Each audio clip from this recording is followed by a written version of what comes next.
to liberate the wretched prisoners in the Temple, who had once called themselves sovereigns of France. But they were nearly always caught at the barricades. Sergeant Bibot, especially at the West Gate, had a wonderful nose for scenting an aristo in the most perfect disguise. Then, of course, the fun began.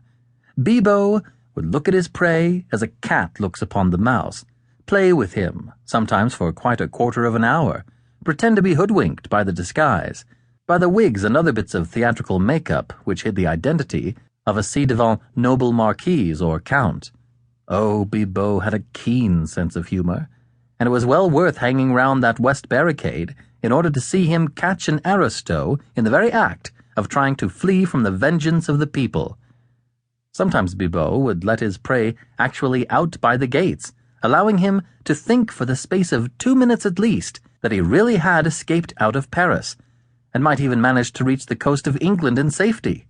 But Bibot would let the unfortunate wretch walk about 10 meters towards the open country, then he would send 2 men after him and bring him back, stripped of his disguise.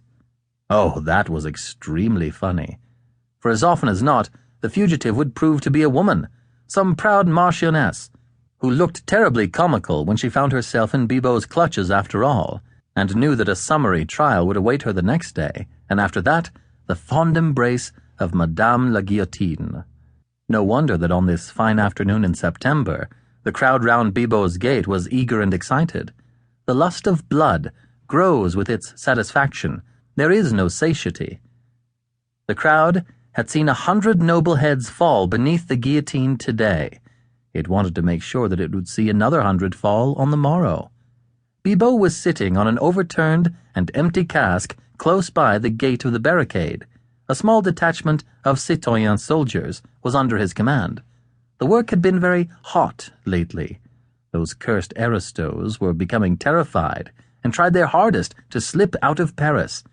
Men, women, and children, whose ancestors, even in remote ages, had served those traitorous Bourbons, were all traitors themselves and ripe food for the guillotine. Every day, Bibot had the satisfaction of unmasking some fugitive royalists and sending them back to be tried by the Committee of Public Safety, presided over by that good patriot Citoyen Fouquier-Tinville. Robespierre and Danton both had commended Bibot for his zeal, and Bibot was proud of the fact that he on his own initiative had seen at least 50 aristos to the guillotine. But today, all the sergeants in command of the various barricades had had special orders.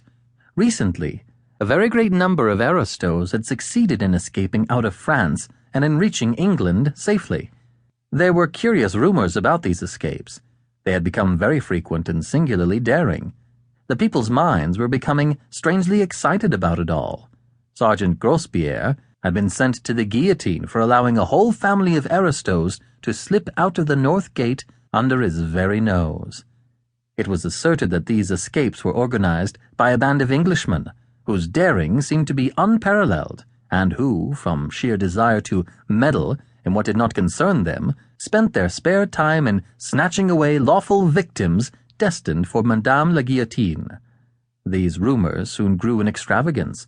There was no doubt that this band of meddlesome Englishmen did exist. Moreover, they seemed to be under the leadership of a man whose pluck and audacity were almost fabulous. Strange stories were afloat of how he and those aristos whom he rescued became suddenly invisible as they reached the barricades and escaped out of the gates by sheer supernatural agency. No one had seen these mysterious Englishmen. As for their leader, he was never spoken of, save with a superstitious shudder. Citoyen Fouquier-Tinville would in the course of the day receive a scrap of paper from some mysterious source.